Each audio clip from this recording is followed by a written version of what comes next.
5 sessions for respiratory physiology. As you see here, this is Dr. Imani, Professor of Physiology in Tehran University of Medical Sciences.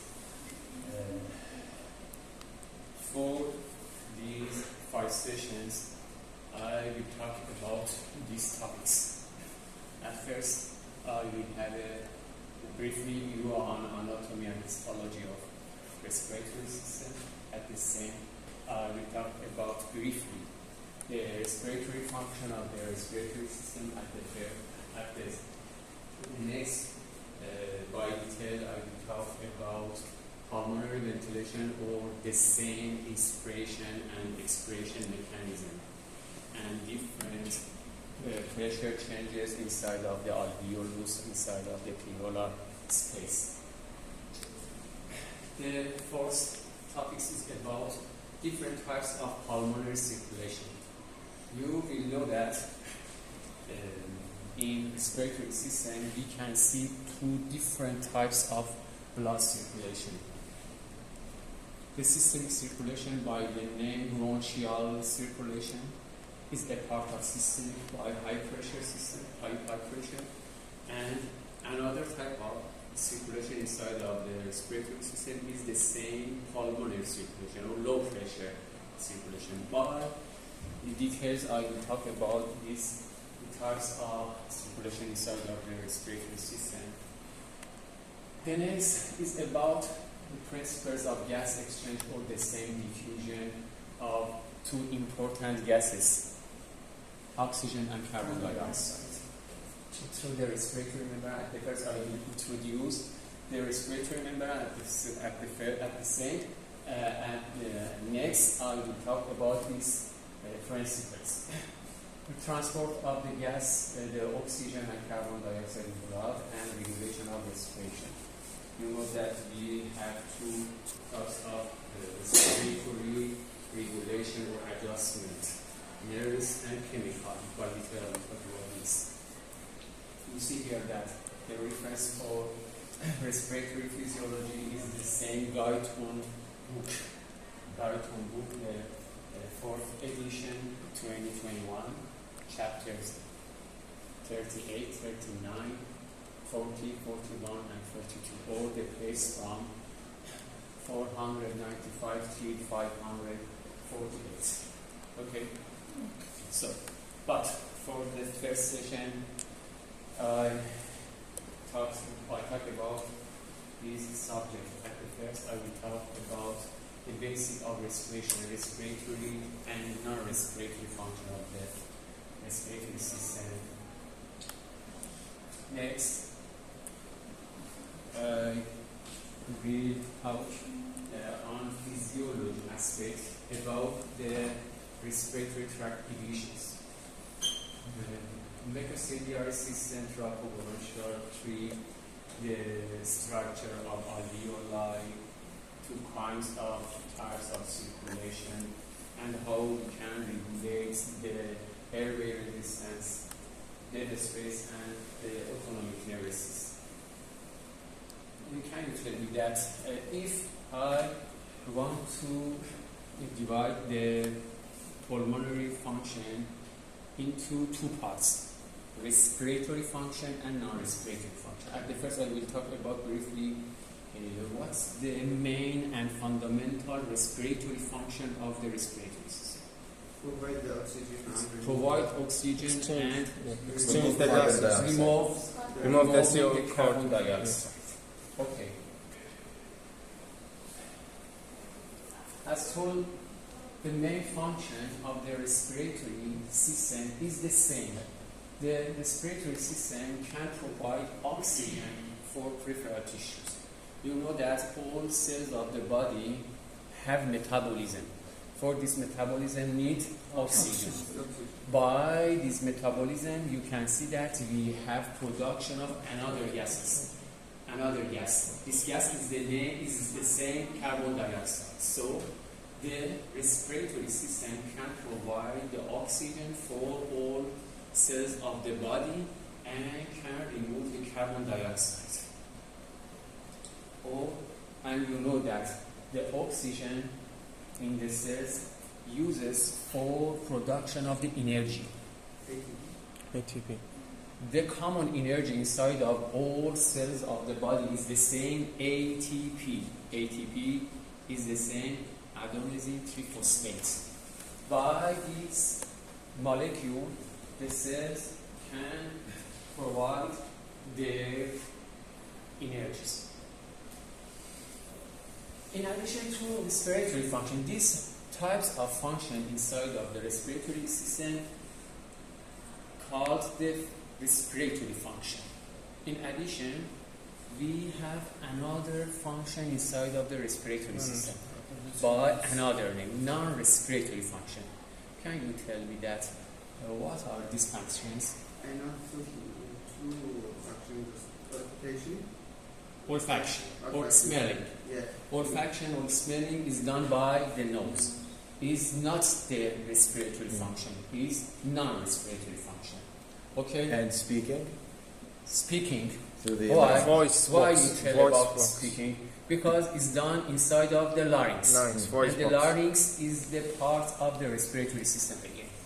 So, smelling or olfaction, speech, vocalization, Metabolic and the endocrine function. Endocrine function. endocrine and metabolic function.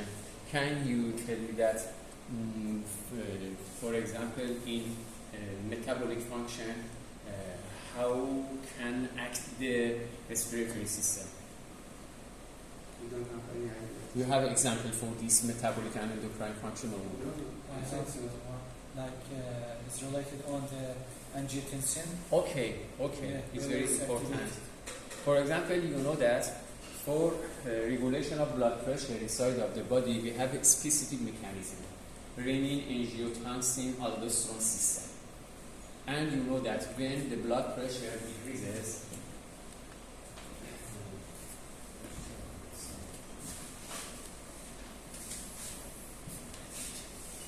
when blood pressure decreases, the renin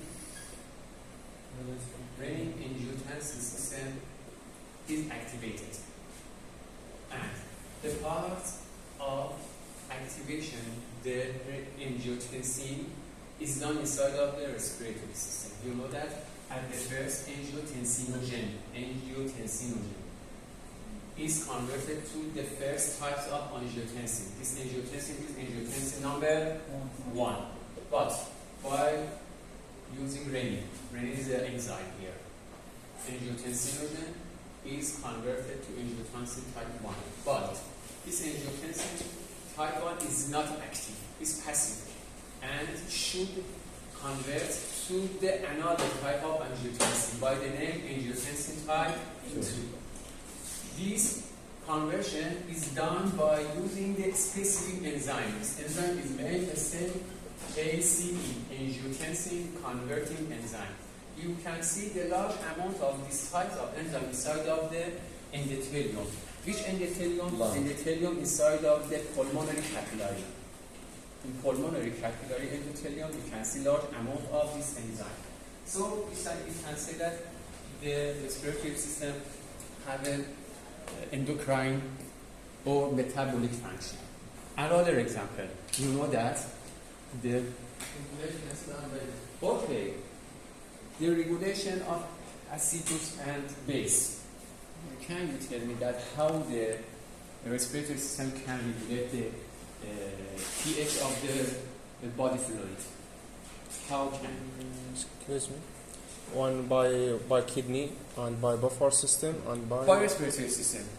or by respiratory you know that system. the respiratory system can regulate, Yeah. can adjust the pH of the By body CO2. fluid, pH. Or the same acid or base statement of the body fluid. How can this? CO2. CO2. By CO2, the increase the amount of decrease the amount of pH. More restriction leads to more removing of carbon dioxide, and by this we can remove more amount of acid. By Yes. this the pH increases. Increase. Opposite to this, we have for the low function of the respiratory system, means that when the respiratory rate or depth decreases by this, we have more amount of carbon dioxide retention. This carbon dioxide retention leads to the less pitch. Yes. So, and you know that inside of the alveolus we have a specific type of epithelial cell by the name of pneumocyte type 2 or epithelial cells type 2. This epithelial type 2 can produce the specific biochemical agent. Can you tell me that what is this biochemical agent? Surfactant. Surfactant. This surfactant can regulate, can decrease the amount of surface tension inside of the respiratory system. So, but here I will talk by details about respiratory function of the respiratory system. So,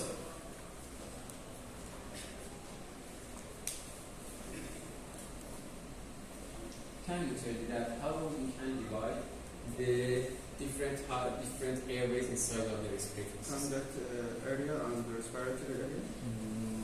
Before this, Upper and lower. upper tracts and lower tracts. Upper airway and the lower or airway. upper airway and lower airway. In upper airway, we can see different structures or different parts. Can you tell me that? What are these parts? Nasal cavity, Then the first is the nose, the pharynx, the pharynx, larynx, the larynx. and the trachea. Oral cavity and oral. No, trachea is a first part of the lower tract. And we consider the trachea inside of the lower tract. As told, the nose, pharynx, larynx, and sinuses. Sinuses. So, at first, we can see that we have two parts for tracts, upper tract and lower tract. In upper tract, you can see the nose, the pharynx, the larynx, and the sinuses. But lower tract. Lower tract. Trachea, the bronchi. Lower tract begins from trachea. After trachea, you can see Bronchi. the bronchi. And the lungs. Okay, and Lungs. after the bronchi, Bronchos. bronchiole. Bronchiole. Trachea, bronchi, bronchiole. After the bronchiole, you can see the alveolar ducts and alveolar sacs. Trachea, bronchi, bronchioles, Bronchioles. alveolar ducts, and alveolar sacs. By detail, I will talk about these types of airway inside of the lower tract. But between the different parts of upper tract, the action of the nose is very important to us. So here I want to talk about the function of the nose by details. Sorry for distraction.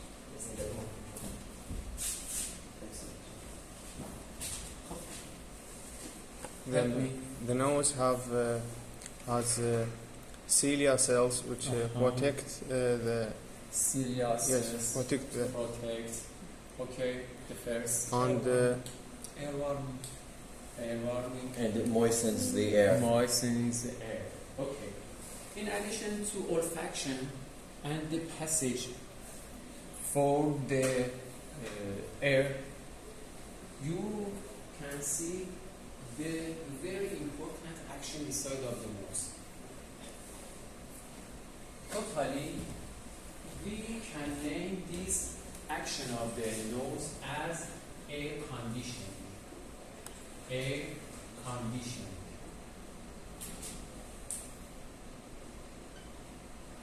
In air conditioning, we have three different functions.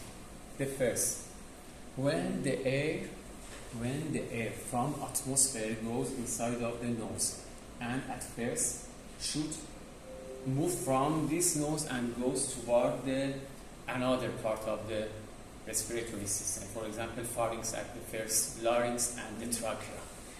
When this air passes through the nose, you can see that this air, temperature of this air is regulated according to the body temperature. The body temperature is, in normal condition, is the 37 degrees of Celsius. So the first function of the air conditioning is the temperature regulation of the air near to body temperature. Regulate the temperature. The first. The second, you should know that when I talk about atmosphere air, this atmosphere air considered as dry air. What the meaning of the dry air? Inside of the dry air you cannot see any vapor. We have not any vapor inside of the atmosphere air. And for this we say that the atmosphere air is dry.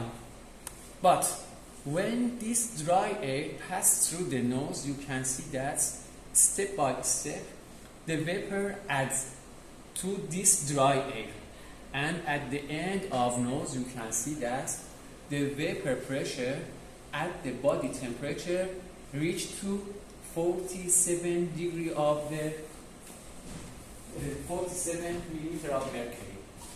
So the nose can humidify, can moist the dry air to 47 millimeter of mercury according to the body temperature. Means that when body temperature increases, what happens on this vapor pressure? This vapor pressure increases and increases. Means that the pressure of this vapor depends on the body temperature. In normal body temperature or 37 degrees of Celsius, the normal vapor pressure is 47 millimeter of mercury. Is the second part of this air conditioning by the nose. The first was the regulation of the temperature. The second is moistening, and the third, you know that inside of the nose we have two structures that helped for defense, for protection of the respiratory system. Inside of the nose you can see the hair. Yeah, small hairs. Hair. And in addition to hair, you can see very important and fundamental structure by the name mucociliary system. Mucociliary system. Both of them can remove the foreign particle when goes inside of the respiratory system through the inspired air. The nose can remove these particles, and we say this function of the nose as filtration of clearance and filtration. So in air conditioning, briefly, in air conditioning we have three functions: the temperature regulation, humidification, and the filtering. These three functions is named the air conditioning, and this air conditioning is very important for normal and healthy respiration. For example, when the nose, then we have a heart on nose, what happened? You can see that we have not good air conditioning, and after this you can see that the respiratory system affected to this heart, and we have not normal and physiological respiration. So, but you should know that the foreign body or particle by diameter more than 6 micrometer cannot pass from the nose and reach to the lungs. By the hair and mucociliary system, the nose can remove this particle, the particle more than 6 micrometer diameter. But unfortunately, the particle by diameter less than 6 micrometer, you can see that unfortunately this particle can reach to the lower part of the nose and can affect their respiratory function. In addition to air conditioning, before I talk about the smelling or olfaction by the nose, and you know that in addition to sinuses, you know that the nose has a role for resonation of the speech. So, briefly, the nose has these three functions: air conditioning, smelling, and has a role in speech resonation. Now I want to talk about the mucociliary clearances. Help me. From which part of the respiratory system you can see this mucociliary system? In the upper part of Sinus? From the nose and can continue till the terminal bronchiole. What is terminal bronchiole? The bronchia. Trachea. The Bronchiole is not the same bronchi. Bronchi and bronchiole are two different types of airway, and it's not same. they come after the bronchi. That's 0.5. Stand alone. The bronchiole, the terminal bronchioles, they don't have cartilage on By them. detail, I will talk about Between the this first type of layer bronchiole, and- okay? So you should know that when I talk about mucociliary system, you know that this mucociliary system originates, or is better to say that begins from the nose and continues till the terminal bronchiole. Terminal bronchiole is a part of bronchiole. By detail, I will talk about this. That bronchiole itself can divide into three parts: ordinary bronchiole, terminal bronchiole, and respiratory bronchiole. In this session, I will talk about these types of bronchioles. So, the first, this mucociliary system begins from nose and continues till the terminal bronchiole. And by using the name of mucociliary, we can say that in this structure we have two different parts. Which parts? The first, mucus, Mucus. and the second, the Cilia cells. Okay, mucus and cilia. Which type of cells cover the outer sides of the airway? Epithelial cells. Epithelial cells. Which types of epithelial cells? Columnar. Columnar epithelial cell. You know that we have two types of epithelial cell inside of the airway: columnar and covoidal. Covoidal. But in mucociliary system, we have only the columnar ciliated epithelial cell. It's better to say this. Ciliated columnar epithelial cells. Can you tell me that how many cilia you can see on each epithelial cell? How many? 200. 200 cilia you can see on outer surface of each epithelial cell. It's very large and high amount. 200 cilia. And this cilia can Move the mucus. and this movement direction is toward the pharynx. For example, the beating of the cilia in nose is toward the lower part. Lower part is the pharynx, but from trachea toward the upper part, the pharynx. The pharynx is the point, the reference point for the direction of this beating. So, what is the amount of beating per each second? 10 to 20 beats per each second. is very high speed, and this is enough for the cilia. But mucus. Talk about mucus. Coming from sinus? The mucus coming from... No. It's from the It means goblets. that inside of the respiratory system we have different secretory cells.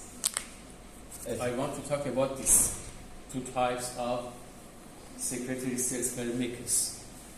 The first type of this secretory cell is named the goblet cells. Goblet cell. Okay? Remember? Yes. Goblet cells. Goblet cells is a surface cells. For each 4, 5 till 6 epithelial cell, you can see one goblet cell. Between the epithelial cell, you can see this goblet cell. The main function of this goblet cell is producing or secretion of the mucus. Here you can see that.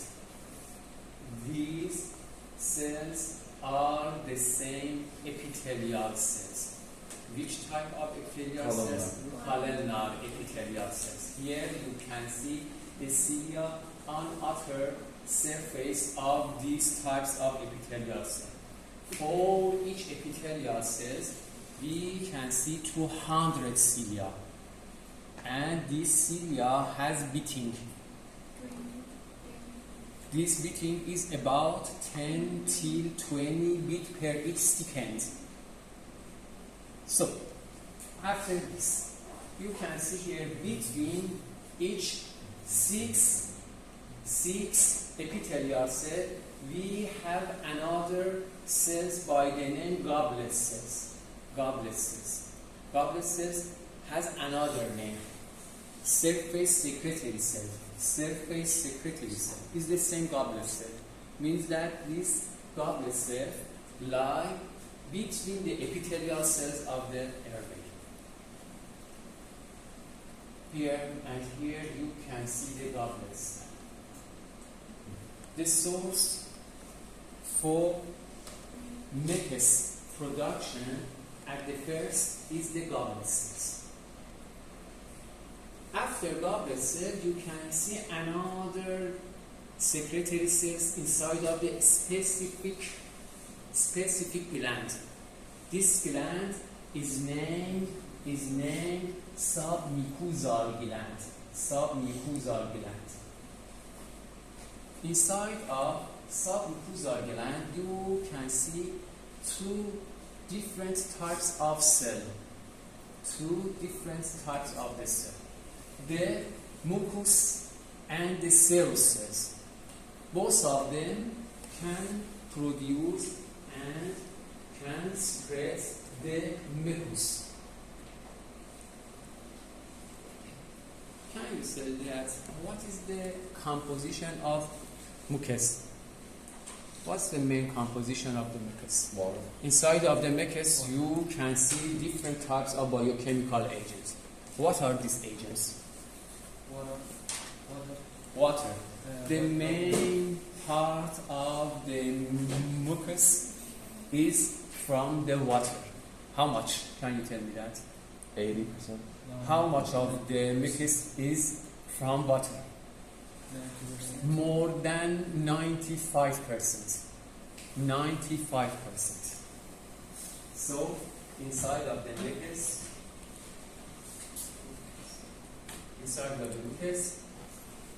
you can see the water more than 95%. In addition to water, you can see the macromolecules. These macromolecules is the same oligosaccharides, or the very large types of the carbohydrates by the name protoglycan. Do you know protoglycan? Yes. Protoglycan. So, excuse me, glycoprotein. Can you tell me that what's the difference between protoglycan and glycoprotein. Protoglycan. Is glycoprotein. Glycoprotein. Glycoprotein is Correct. In addition to water, we have macromolecule inside of the mucus by the name glycoprotein. Is a specific type of glycopolysaccharide. Glycoprotein. But you know that you know that there is a difference between protoglycan and glycoprotein. In protoglycan, we have large amount of carbohydrates in protoglycan. Opposite to this, in glycoprotein, we have large amount of proteins. Okay, is difference between protoglycan and glycoprotein.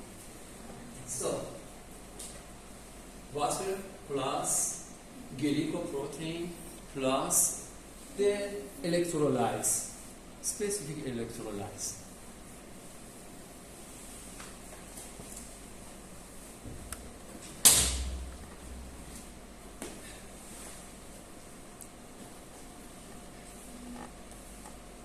To briefly review this, you know that from nose till the terminal bronchiole, we can see this mucociliary system and can say that the airway are kept moist by layer of mucus that covers the entire surface. But you know that this mucus is secreted by individual two different types of secretory cells. The first is goblet cell and another is submucosal gland. And you know that again, this mucus can trap the foreign body, foreign particle that's inhaled by the air and goes inside of the respiratory system. And this mucus does not allow to this particle to reach to lower part of the airway.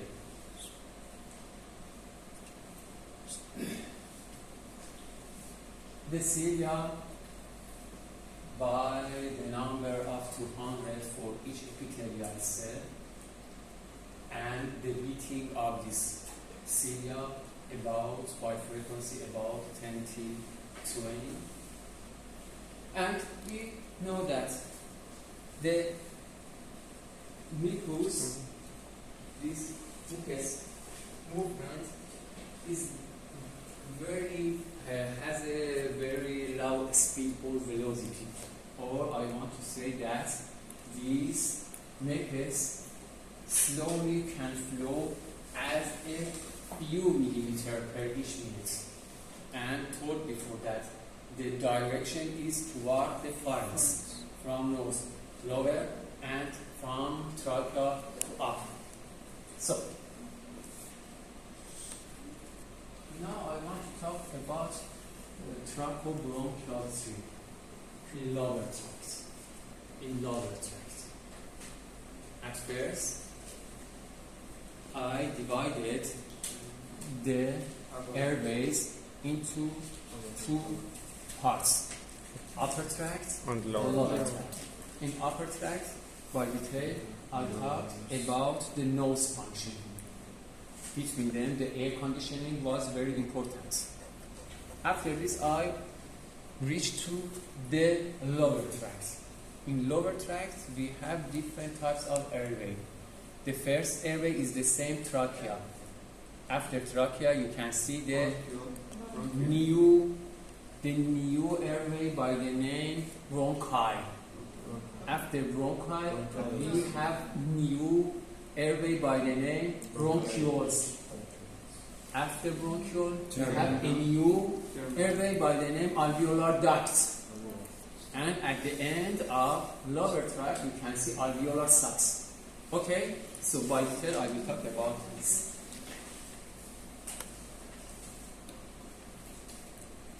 You should know that if I consider the trachea as the generation or the airway 0, after trachea, for reaching to alveolar sacs, we see that these airways should divide for 23 times. 23 times these airway branches till reach to alveolar sacs. Okay, so inside of the trachobronchial tree in upper tract, in lower tracts, you can see 24 generation. 24 generation. So in lower tracts, we have 24 generation or airways. The generation 0 is the same trachea. Okay, so look at here, please.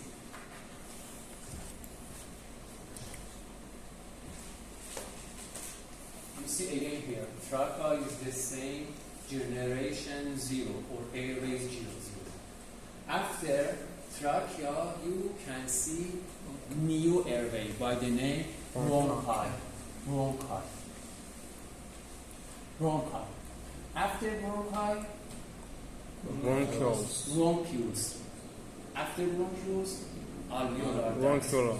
And the end alveolar. But these lower tracts can divide into two types of zone. The first zone is named conducting zone. And the second zone is the name respiratory zone.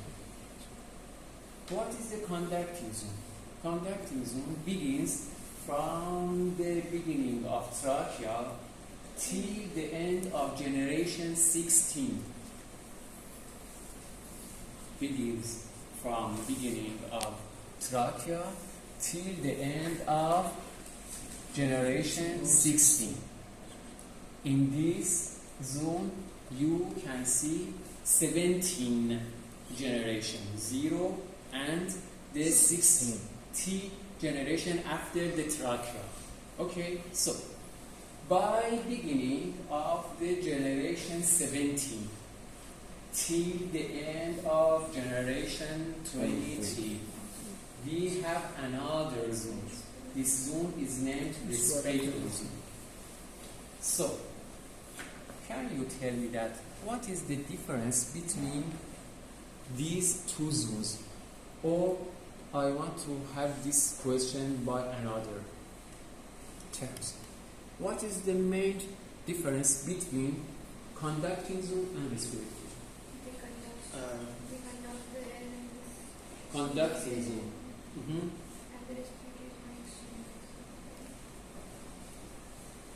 In the conducting zone, there's no gaseous exchange. The air only moves. So, towards in the next conducting zone, we have not or we cannot see any gas exchange.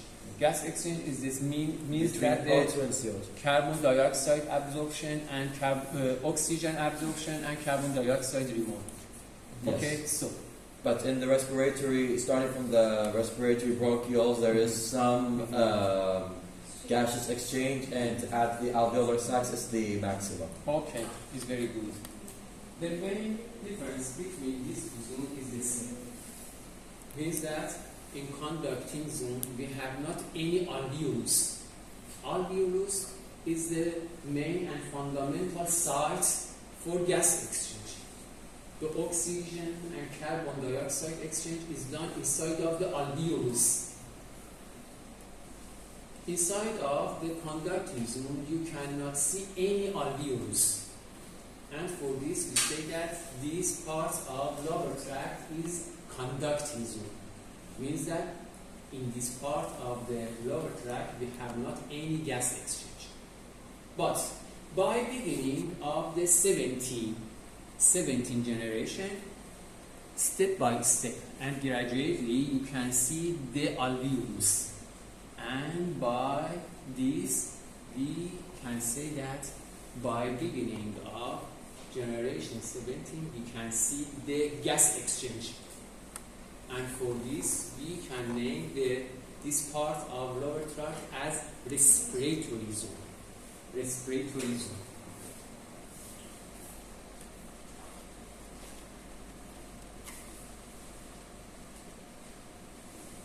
From trachea till the end of alveolar sac. You can see these shapes of the airway. And when we go from trachea toward the alveolar sac, we can see changes on structure of the airway. Now I want to talk about this. What happened? What happened? So briefly, in upper tracts, you can see these parts. In lower tract, we have these parts of the airway. So, tell you that what happened on airway when we go from trachea to beginning of the bronchioles. Divide. They divide and they become smaller, the tract, and What's the meaning of smaller? they have less diameter. Diameter. Yes. According to diameter, it's better to say that the diameter Decreases. of the airway decreases and decreases. The diameter decreases.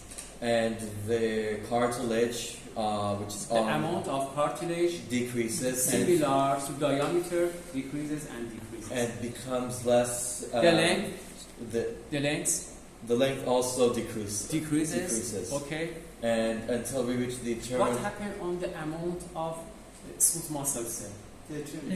Smooth muscle cell, according to diameter, increases. According to diameter, increases.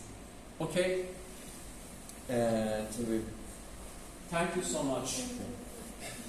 As told, then from trachea toward the bronchi, you can see that the airway becomes smaller, means in diameter. The diameter decreases. The length decreases, or it's better to say that we have the shorter and shorter airway when we go toward the end airway, and the amount of cartilage decreases, means that when you can see here you can see cartilage as a ring shape.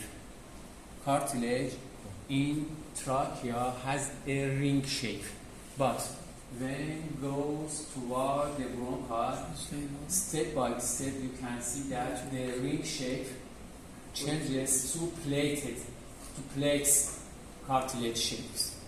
Means that the amount of cartilage decreases and decreases. So the amount of the smooth muscle according to diameter increases. In trachea, we have the same columnar epithelial cell. In all types of bronchi, similar to trachea, again you can see this type of epithelial cell. Inside of bronchi. Bronchi, again you can see the columnar epithelial or columnar ciliated epithelial cell. But what happened when the bronchi is terminated and we want to begin the new airway through the bronchiole? What is the differences between the bronchiole and bronchi? Means what's the difference? Bronchiole is big than the bronchiole. In bronchioles, you can see cartilage or no? No. Cartilage. We have not any cartilage on bronchiole. Continue. I think the epithelium is changed from the columnar Covered. Okay. What happened? You can see that the columnar epithelial cell is replaced by the new epithelial cells by the name bovidal epithelium, and you know that by beginning of bronchiole we have not seen any cartilage, and here you can see the lack of cartilage support. And it's better to say that the airways from beginning of the bronchiole is surrounded by smooth muscle cells. And here we have not any cartilage. Conducting zone. Again, by detail, I want to talk about conducting zone. Please correct this. Conducting zone is the first 70s. 70s. No 60s, 70s. Why? Trachea is the generation 0 and 60 generation after the trachea is the first 70s generation.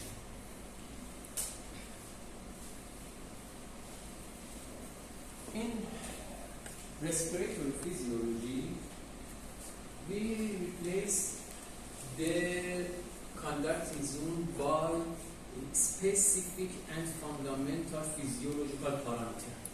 This parameter, physiological parameter, is the same anatomical dead space. Anatomical dead space is the same conducting zone. Why we name anatomic dead space? Because in these types of the airway, we have not any gas exchange. Here we have very high amount of oxygen, low amount of carbon dioxide, but unfortunately, in this part of the airway, we have not any gas exchange, and acts as a dead space. And for this, we name anatomic dead space. How much? Is about 150 milliliter. 150 milliliter of the conducting zone is named anatomic dead space. It's the same. Anatomical dead space is the same conducting zone because there is no gas exchange here. You should know that. The trachea is generation 0. From generation first or 1 till the end of generation 10, name bronchi. Bronchiole begins from generation 11. Bronchioles begins from generation 11 and continues till the end of generation 19.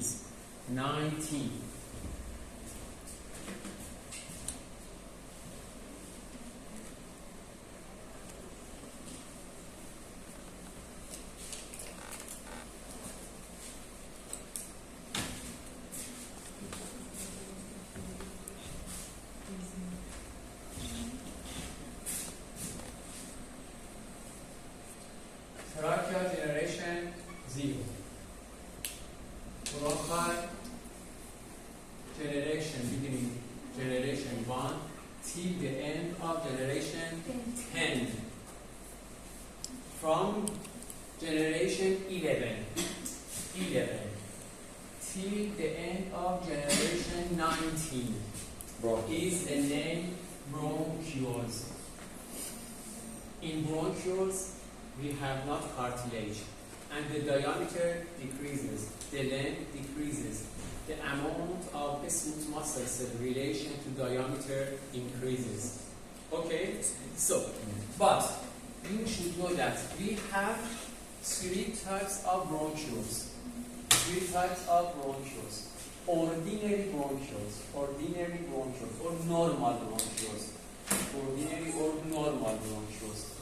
These bronchioles begins from 11 till the end of generation 15. 15 is the name ordinary bronchiole. But the generation 16 is named terminal bronchioles. Terminal bronchiole is the second type of the bronchiole. Terminal bronchiole is the same one generation. Which generation? Generation 16. The remaining generation 17, 18, and 19. These 3 generations remained from the bronchiole and is named respiratory. respiratory bronchioles. Okay?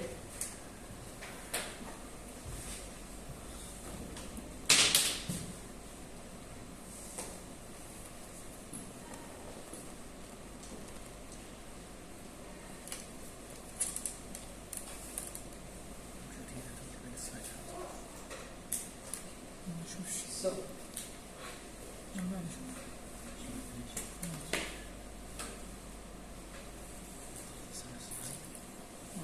conducting zone begins from generation 0 till the end of generation 9. 60. By generation numbering, you introduce this conducting zone. But by another term, I can introduce again this conducting zone. I can say that from beginning of trachea till the end of terminal bronchiole is the same. From generation 0 till the end of generation 60 is the same. From beginning of trachea till the end of terminal bronchiole is the same. Is the conducting zone or Dead zone. or anatomic dead space. Anatomic dead space. But respiratory zone. Respiratory zone begins from generation 17 or which part of airway? From respiratory bronchioles. The first respiratory bronchiole is the same 17 generation and continues till the end of generation 23. Generation 23. But in respiratory zone from beginning of 17 till the end of generation 23, you can see 7 generation. The first 3 generation is the same respiratory bronchiole. Generation 17, 18, and 19. But the generation 20, 21, and 22 is the same alveolar duct, and the remaining generation is the last generation, or 23 generation 23 is the alveolar sacs.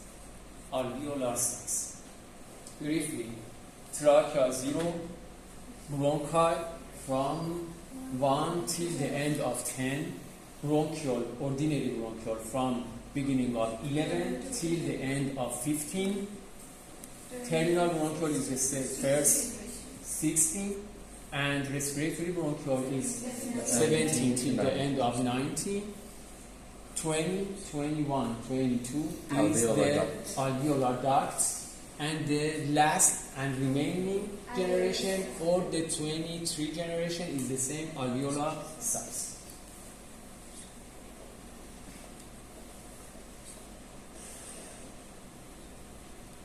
In different reference books, such as Brighton book, we have a specific site,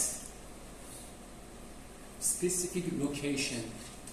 In this location or site, you can see the respiration.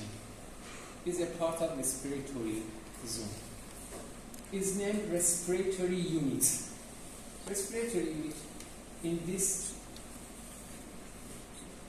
slide, you can see that each respiratory bronchiole. This is the terminal. You can see here terminal bronchiole. At the end of terminal bronchiole, you can see respiratory bronchiole. Each respiratory bronchiole and the next airways after this respiratory bronchiole is named the respiratory unit. So each respiratory bronchiole and its branches is named the respiratory unit. Another name for respiratory unit is the respiratory lumen. Respiratory lumen. As told before, is composed of the respiratory bronchiole, alveolar ducts, and alveolar. You can see on surface of this airway the alveoli. this blue shape is the same the alveoli.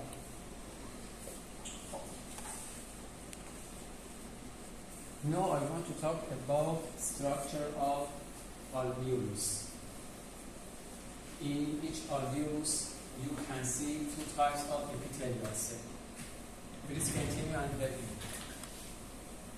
In each alveolus you can see two different types of epithelial cells. Epithelial cells type 1 and epithelial cells type 2. At first, epithelial cells type 1.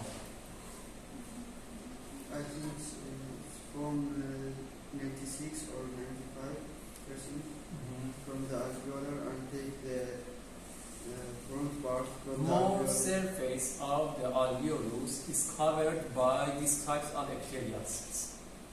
Okay? And it's very this area for the Is thin as a thin yes, cytoplasm because it's, and the high amount of surface, epithelial type 1. These features is very optimal and very good for diffusing. Okay? So, continue. this is area for the exchange, the gas exchange, and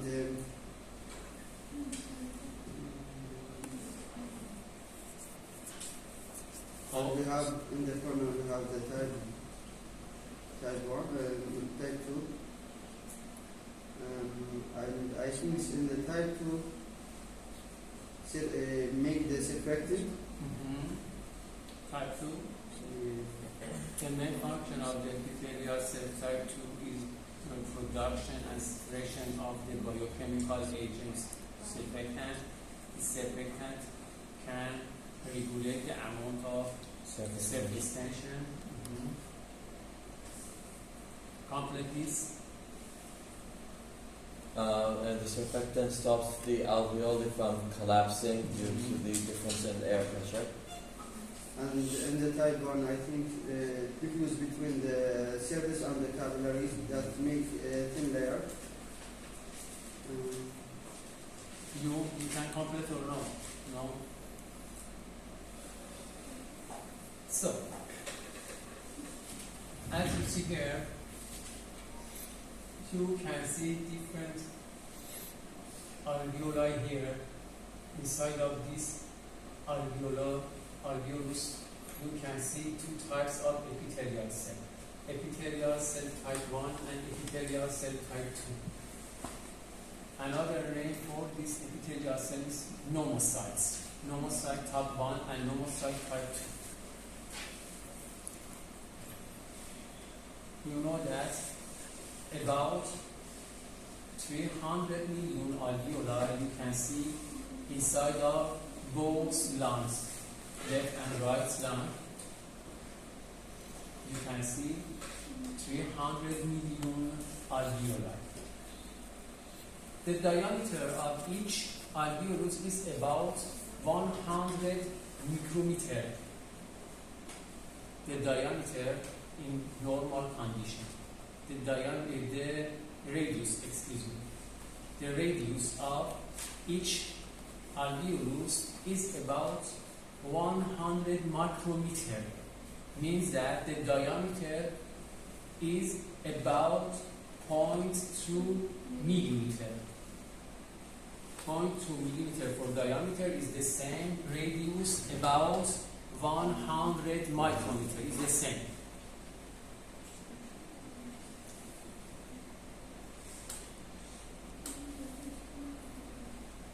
The epithelial cell type 1 can cover the 98% of the alveolus. Is very high surface can occupied by the epithelial cell type 1 and remaining is covered by another epithelial cell or epithelial cell type 2. The epithelial cell type 1 has a thin cytoplasm, or it's better to say that these types of cells are very wide by thin layer, by thin thickness. Very thin and very wide. And these features help to optimal and maximum diffusion. You remember, for diffusion, we have many affected factors. For example, when I want to have a diffusion from specific chambers toward another chambers. Here we have many factors that affect this amount of diffusion. Can you tell me that? What are these parameter factors? The gradient of oxygen. The gradient, concentration gradient is the first, or the pressure gradient. The second, the amount of surface, this diffusion surface. The second, the distance of diffusion, or the distance of diffusion is the same thickness. Okay? The molecular weight. Yes. For estimating the size of the particle. Okay? So between then the surface and the thickness are very important for diffusing. You can see that in the epithelial cell type 1 we have optimal features for diffusion. Why? Because these cells are very wide and the thickness is very low. And for this we can say that the diffusion through these types of epithelial cell is done very good.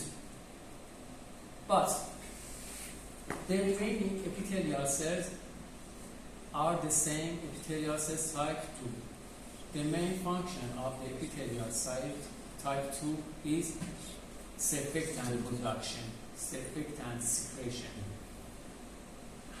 How much of the alveolus is covered, is occupied by the epithelial cell type 2? Only 2%. Less than 4%. Less than 4%. But here I want to compare the number of epithelial type 1 and epithelial type 2. The number, not the amount of surface. When I want to compare the amount of the epithelial cell type 1 and type 2, I can see that the number of both of the epithelial cells is the same, or the ratio is 1 to 1. Means that for each epithelial cell type 1, we have epithelial type 2.